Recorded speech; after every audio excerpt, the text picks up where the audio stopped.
औज़ुबिल्लाहि मिनश्शैतानिर्रजीम बिस्मिल्लाहिर्रहमानिर्रहीम। प्यारे बच्चों, चूँकि पिछले क्लास में हमने इलेक्ट्रिसिटी को डिस्क्राइब किया था, इलेक्ट्रिसिटी को टच किया था, हमने इलेक्ट्रिसिटी का इंट्रोडक्शन पढ़ा था और इलेक्ट्रिक चार्जेस के बारे में हमने पढ़ा था। उसी चैप्टर को हम आगे ले जाएंगे और आज हम पढ़ेंगे what are conductors and what are insulators. तो प्यारे बच्चों, सबसे पहले हम पढ़ेंगे कंडक्टर किनको कहते हैं। दुनिया में दो किस्म की चीजें हैं। कुछ चीजें ऐसी हैं जिनके बीच में से इलेक्ट्रिसिटी, इलेक्ट्रिक करंट पास हो जाती है, जिनके बीच में से चार्जेस मूव करती हैं, और कुछ चीजें ऐसी हैं जिनके बीच में से इलेक्ट्रिक चार्जेस मूव नहीं करती है, इलेक्ट्रिसिटी नहीं चलती है, इलेक्ट्रिक करंट नहीं चलती है। तो इस बुनियाद पे चीजों की दो किस्में हैं। एक ऐसे सबस्टेंसेस जिनको हम कंडक्टर्स कहते हैं।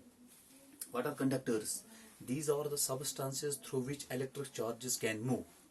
These are the substances through which electric charges can move. Electric charges can move. Electric charges can move. These are the substances through which electric charges can move. और ये जो मूवमेंट ऑफ इलेक्ट्रिक चार्जेस है, इसको हम electricity कहते हैं। इसको हम इलेक्ट्रिसिटी कहते हैं या इसको हम इलेक्ट्रिक करंट भी कहते हैं। तो हम ऐसे इसको डिफाइन ऐसे करेंगे। Conductors, these are the substances through which electric charges can move easily, these are called as conductors. और हम ऐसे भी कह सकते हैं, conductors are the substances through which electricity can flow. हम ऐसे कह सकते हैं, conductors are the substances through which electric current can flow. तो हम ऐसे कह सकते हैं, कंडक्टर जो हैं वो ऐसे सबस्टेंस होते हैं जिनके बीच में से इलेक्ट्रिक चार्ज चलती हैं या इलेक्ट्रिसिटी चलती है या इलेक्ट्रिक करंट चलती है। फॉर एग्जांपल, हमारे पास एल्युमिनियम है, हमारे पास कॉपर है, हमारे पास आयरन है, हमारे पास बहुत सारे एलॉयज हैं। These are all conductors. जितने भी मेटल्स हैं वो क्या हैं? कंडक्टर्स हैं। जैसे हमारे पास एल्युमिनियम है, कॉपर है, आयरन है, एलॉयज है, दीज आर कंडक्टर्स। एलॉय हम किसको कहते हैं? जब हम दो या दो से ज्यादा सबस्टेंसों, दो या दो से ज्यादा एलिमेंट्स का होमोजेनियस मिक्सचर बनाते हैं, दो या दो से ज्यादा मेटल्स का होमोजेनियस मिक्सचर बनाते हैं, उसको हम एलॉय कहते हैं। एलॉय दो या दो से ज्यादा सबस्टेंस का, दो या दो से ज्यादा एलिमेंट्स का बना हुआ होता है। तो एलॉय जो है ये भी कंडक्टर्स होते हैं, लेकिन इनकी इलेक्ट्रिकल कंडक्टिविटी उन एलिमेंट से कम होती है, उन मेटल से कम होती है जिन मेटल्स को मिला के हम एलॉय बनाते हैं। और इसके बाद जो दूसरा है, इसको हम कहते हैं इंसुलेटर्स। What are insulators? इसका अपोजिट है, इसका वाइस वर्सा है। हम ऐसे कहेंगे, insulators are the substances through which electric charges cannot move, through which electricity cannot flow, through which electric current cannot flow. These are called as insulators. अब यहाँ पे क्वेश्चन है कि कुछ चीजें कंडक्टर क्यों हैं और कुछ चीजें इंसुलेटर क्यों हैं। Certain substances are conductors and certain substances are insulators. What is the reason behind it? Conductors are only those substances which possess free electrons. वही चीजें कंडक्टर्स होती हैं जिनके वैलेंस शेल में फ्री इलेक्ट्रॉन्स होते हैं। जब एक एलिमेंट में, जब एक मेटल के वैलेंस शेल में फ्री इलेक्ट्रॉन होते हैं, तो एक इलेक्ट्रॉन के ऊपर जब फोर्स अप्लाई होता है तो वो इलेक्ट्रॉन मूव करके उसकी वो मोशन दूसरे एटम के इलेक्ट्रॉन में आ जाती है। वहां से वो मोशन निकल के तीसरे एलिमेंट के एटम के जो है इलेक्ट्रॉन में आ जाती है। तो इस तरह ये मोशन जो है इलेक्ट्रॉन्स की एक पॉइंट से दूसरे पॉइंट तक कंटिन्यू रहती है और इलेक्ट्रिक करंट एक जगह से दूसरी जगह चलती है। तो हम कहेंगे conductors, they are conductors because they possess free electrons and these free electrons are moved to carry current from one point to another point. But case of insulators, in case of insulators, these insulators possess no free electrons and no any substance is free to carry this current from one point to another point. In insulators, these valence electrons are tightly bound, they are tightly held by the nucleus and they are not free to move. That is why जब इनमें कोई चीज move करने के लिए नहीं है तो करंट को एक जगह से दूसरी जगह ले जाएगा कौन? इसलिए इनके बीच में से करंट नहीं चलती, तो हम इंसुलेटर कहते हैं। इसमें हम मिसाल दे सकते हैं, जैसे वुड है, जैसे प्लास्टिक है, जैसे रबर है। These are all insulators. इसके बाद जो हमारे पास एक इंपॉर्टेंट क्वेश्चन है जिसको समझना हमारे लिए बहुत जरूरी है। तो कंडक्टर्स बिल्कुल आसान है। Substances which allow electric current to pass through them because they possess free electrons. And insulators, these are the substances which do not allow electric current to pass through them because they do not possess free electrons. तो इस चीज की तरफ देख के, certain substance conductors, certain substance are insulators. तो इन चीज की तरफ देख के हम कह सकते हैं कि इलेक्ट्रिसिटी जो है इसको दो ब्रांच में डिवाइड किया गया है। एक ब्रांच इसका ये है कि जहां पे हम पढ़ेंगे the charges are in motion, और एक ब्रांच इसका ये होगा the in which the charges are in rest. एक ब्रांच इसकी ये है जिसको हम कहते हैं static electricity. Static electricity, static electricity हम किससे कहते हैं? It's a branch of electricity, it's a branch of physics that deals with the state of charges at rest. जब चार्जेस रेस्ट में होंगी तो उस वक्त हम उस ब्रांच को कहेंगे स्टैटिक इलेक्ट्रिसिटी या इलेक्ट्रोस्टैटिक्स। और जब चार्जेस मोशन में होंगी तो उनके बारे में हमें स्टडी करना होगा, तो उसके लिए अलग सी ब्रांच है जिसको हम कहते हैं current electricity. Current electricity, this deals with the charges at rest and this deals with the charges at motion. Current electricity जो है it's a branch of electricity, और we can say it's a branch of physics that deals with the state of charges in motion. And static electricity, or this is also known as electrostatics, it's a branch of physics, or it's a branch of this electricity that deals with the state of charges at rest. तो इसके बाद जो हमारे पास एक important question है जिसको हम कहेंगे electric potential. electric potential, electric potential. What is electric potential? electric potential को समझाने के लिए आपको मैं यहाँ पे थोड़ा सा इसको एक्सप्लेन करने के लिए, इसी डेफिनेशन को समझने के लिए हम थोड़ा सा इसको एक्सप्लेन करेंगे। मान लो हमने यहाँ पे एक पॉजिटिव चार्ज रखी है, this is A positive charge, और इस पॉजिटिव चार्ज ने अपने इर्द गिर्द एक फील्ड क्रिएट किया हुआ है जहां तक इसका असर दिखता है। यहाँ तक इसने अपना इफेक्ट यहाँ तक डाला है, यहाँ से इसका इफेक्ट यहाँ तक है। जो मैंने ये बाउंड्री लाइन यहाँ पे ड्रा की, इस बाउंड्री लाइन के अंदर अंदर इसका इफेक्ट है, और इस बाउंड्री लाइन के अंदर हर एक पॉइंट पे इसका एक प्रेशर है, इसका एक पोटेंशियल है।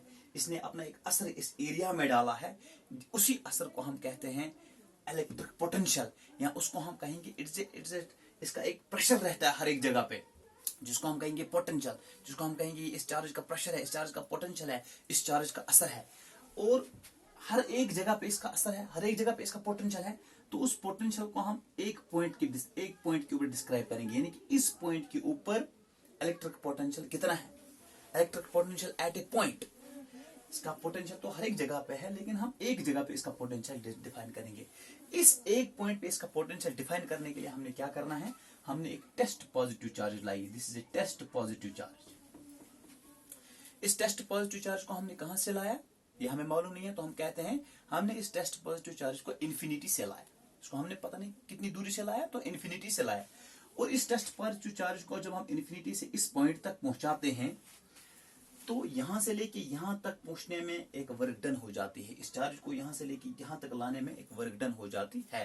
जब हम इस टेस्ट पॉजिटिव चार्ज को यहां तक लाते हैं, it experience a repulsive force, that means this charge has to move against a repulsive force.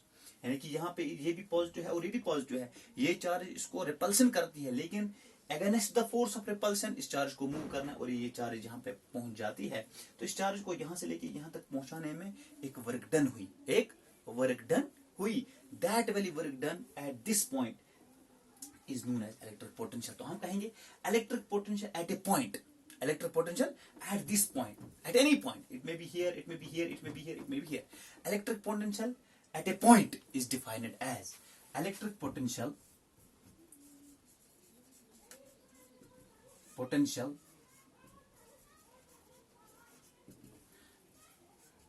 at a point is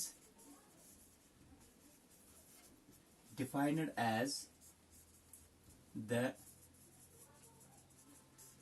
amount of work done, the amount of work done. Electric potential at a point, electric potential at this point, at a point is defined as the amount of work done in moving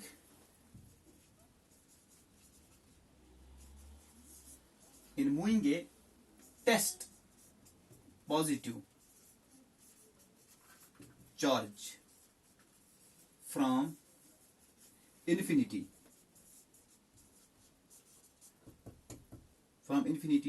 to that point।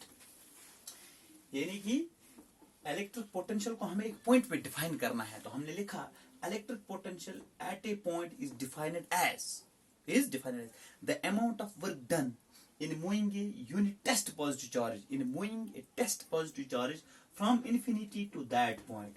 This is called as electric potential. यानी मैंने आपको समझाया कि ये test, हमने यहाँ पे एक पॉजिटिव चार्ज रखी है, इसने अपने इर्द गिर्द एक फील्ड क्रिएट किया हुआ है, और इस फील्ड, इस बाउंड्री के अंदर अंदर इसका फील्ड है, और इस फील्ड के अंदर हर एक पॉइंट पे इसका एक प्रेशर रहता है, इसका एक पोटेंशियल रहता है. तो इस पोटेंशियल को हम कैसे डिफाइन करेंगे? तो हमने इसको डिफाइन करने के लिए एक टेस्ट पॉजिटिव चार्ज को कंसीडर किया. इस टेस्ट पॉजिटिव चार्ज को हमने इन्फिनिटी से इस पॉइंट तक पहुंचाया. जब हम इस टेस्ट पॉजिटिव चार्ज को यहाँ पे लाते हैं, it will experience a repulsive force, because this is positive, this is positive. ये चार्ज जो है इसके ऊपर रिपल्सन करेगी, इसको वापस धक्का देगी, लेकिन ये चार्ज जो है इस रिपल्सन फोर्स के अगेंस्ट यहाँ पे पहुंच जाती है. तो इस चार्ज को यहां से लेके इस पॉइंट तक पहुंचाने में कितनी वर्क डन हुई, that is called as electric potential. Electric potential at a point is defined as the amount of work done in moving a test positive charge from infinity to that point. This electric potential, it is denoted by V. Electric potential is denoted by V. Electric potential is denoted by V. And it is SI unit is volt. It is denoted by V. It is SI unit. SI unit is volt. SI unit is volt. तो 1 volt electric potential को हम कैसे define करेंगे? 1 volt electric potential, 1 volt electric potential, ये आप याद रखिए. 1 volt electric potential, 1 volt electric potential, electric potential बिल्कुल आसान है. अब इसका ऐसा यूनिट वोल्ट है, तो 1 वोल्ट इलेक्ट्रिक पोटेंशियल कितना होता है? 1 volt electric potential is defined as, या हम इसको ऐसे भी कह सकते हैं, electric potential is said to be 1 volt. Electric potential is said to be 1 volt when 1 joule of work is done in moving 1 coulomb of charge from infinity to that point. Electric potential at a point, याद रखिएगा, at a point, electric potential at a point, इस पॉइंट के ऊपर electric potential 1 volt हो सकता है. कब हो सकता है 1 volt? Electric potential at a point is said to be 1 volt when 1 joule of work is done, when 1 joule of work is done in moving 1 coulomb of charge from infinity to that point. इस पॉइंट के ऊपर electric potential 1 volt हो सकता है जब कितना काम होगा? जब वर्क डन 1 जूल होगा और 1 कूलम चार्ज हमने यहां से यहां लाया, तो उस वक्त इलेक्ट्रिक पोटेंशियल जो है वो 1 वोल्ट होगा. क्योंकि इलेक्ट्रिसिटी में हम इलेक्ट्रिक पोटेंशियल का इस्तेमाल नहीं करते हैं, इलेक्ट्रिक पोटेंशियल को नहीं पढ़ते हैं. यहाँ पे हम इसके बदले इलेक्ट्रिसिटी में एक टर्म का इस्तेमाल करते हैं जिसको हम पोटेंशियल डिफरेंस कहते हैं. तो हम उसको भी थोड़ा सा टच करेंगे. व्हाट इज पोटेंशियल डिफरेंस, जो असल में एग्जाम में भी क्वेश्चन आता है और इम्पोर्टेंट क्वेश्चन है. क्योंकि मैंने आपको इलेक्ट्रिक पोटेंशियल पढ़ाया, लेकिन इस टर्म को हम यहाँ पे किस अंदाज में पढ़ते हैं? इलेक्ट्रिसिटी में हम इसको किस अंदाज में पढ़ते हैं? पोटेंशियल डिफरेंस के अंदाज में हम इसको पढ़ते हैं. What is potential difference?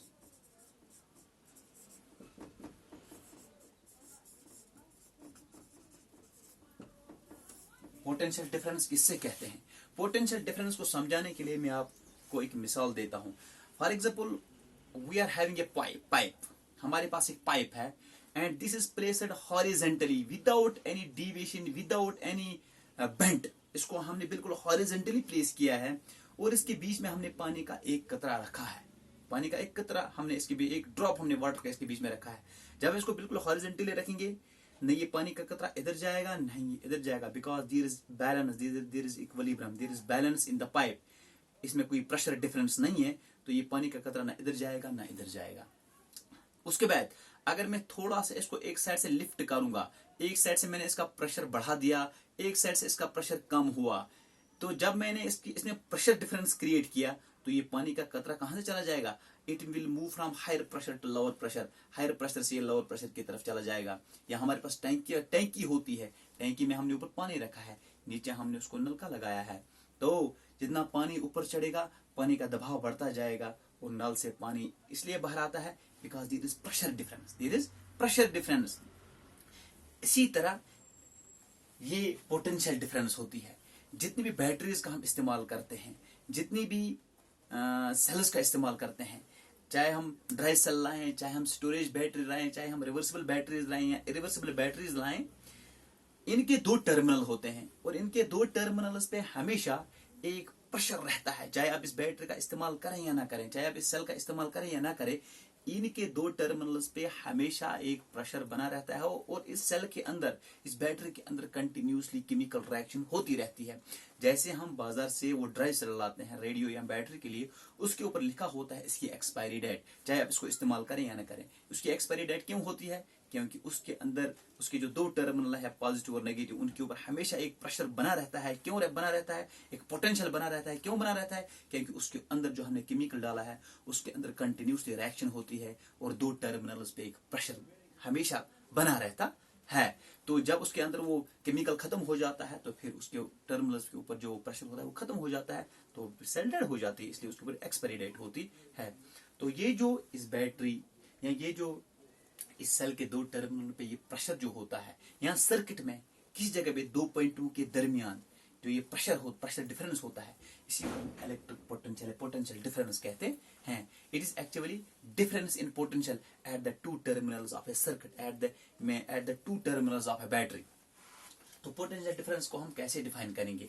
जैसे हमारे पास एक इलेक्ट्रिक सर्किट है, और इलेक्ट्रिक सर्किट में क्या होता है, जब हम उस इलेक्ट्रिक सर्किट की स्विच ऑन करते हैं तो वहां पे चार्जेस मूव करती हैं।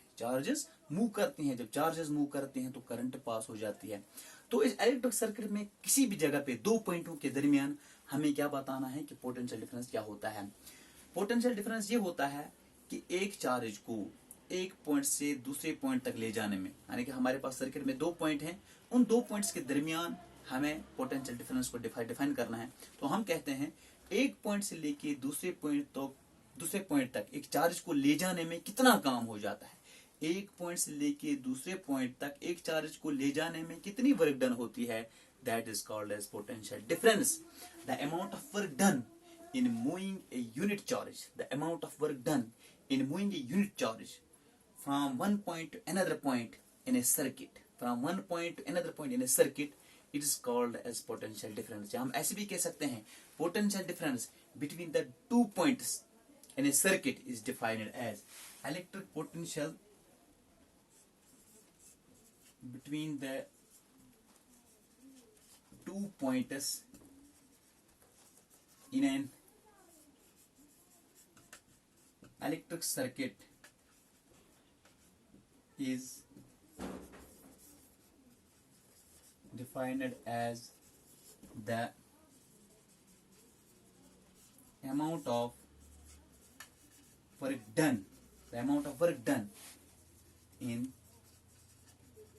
work done in moving a unit charge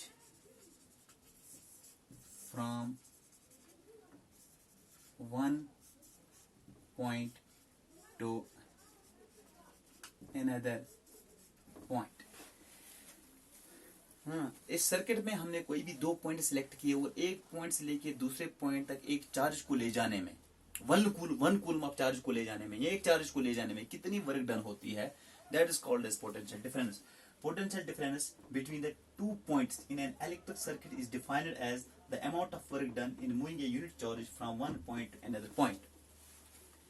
This is called as potential difference. This potential difference, it is also denoted by V. Potential difference is denoted by V. Its SI unit is volt. Its SI unit is again volt. It is denoted by V and it is SI unit is volt. Its SI unit is volt. तो हम ऐसे कहेंगे, इसको हम कभी कभार ऐसे भी लिखते हैं P डॉट डी, इसको हम लिख सकते हैं P dot D means potential difference. Potential difference is said to be 1 volt। Potential difference is said to be 1 volt। Potential difference 1 volt हो सकती है, कब? when 1 joule is done in moving 1 coulomb of charge from one point to another point in an electric circuit. ये potential difference ये कब 1 volt हो सकती है? It is said to be 1 volt when 1 joule of work is done in moving 1 coulomb of charge from one point to another point. एक पॉइंट से लेके दूसरे पॉइंट तक एक चार्ज को ले जाने में, एक कूलम ऑफ चार्ज को ले जाने में अगर वर्क डन 1 जूल होता है तो उस वक्त हम कहेंगे potential difference between the two terminals कितना है? It is 1 volt. It is said to be 1 volt. तो हम ऐसे इसको पोटेंशियल डिफरेंस को हम ऐसे लिखते हैं. Potential difference is denoted by V. Potential difference it is equal to work done divided by Q. Q means number of charges moved.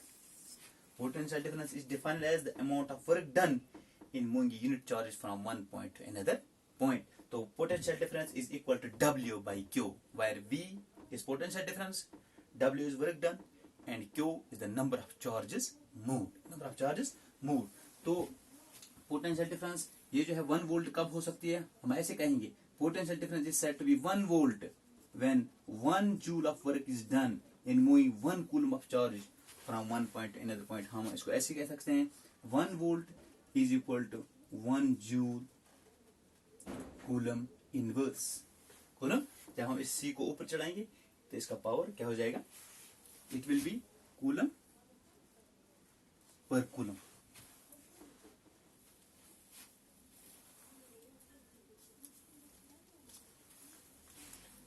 तो यहाँ तक जो है ये पोटेंशियल डिफरेंस हमारा कंप्लीट हुआ. तो ये जो है इस पोटेंशियल डिफरेंस को हम किससे मेजर करते हैं? This potential difference is measured by voltmeter. और वोल्टमीटर जो है इसकी रेजिस्टेंस बहुत ज्यादा होती है और ये सर्किट से बहुत कम पावर का इस्तेमाल करती है. वोल्टमीटर जो है जिस सर्किट में हमें लगाना होगा it is always connected in parallels with in the circuit. It is always connected in parallels with in the circuit. तो यहाँ तक आज मैंने आपको क्या पढ़ा है? कंडक्टर्स पढ़ा है, इंसुलेटर्स पढ़ा है, इलेक्ट्रिक पोटेंशियल पढ़ा है और पोटेंशियल डिफरेंस पढ़ा है. पोटेंशियल डिफरेंस को मैं और रिपीट करूंगा क्योंकि इंपॉर्टेंट क्वेश्चन एग्जाम में आ जाता है. Potential difference between the two points in an electric circuit is defined as the amount of work done in moving a unit charge from one point to another point is called as potential difference. This potential difference it is denoted by V.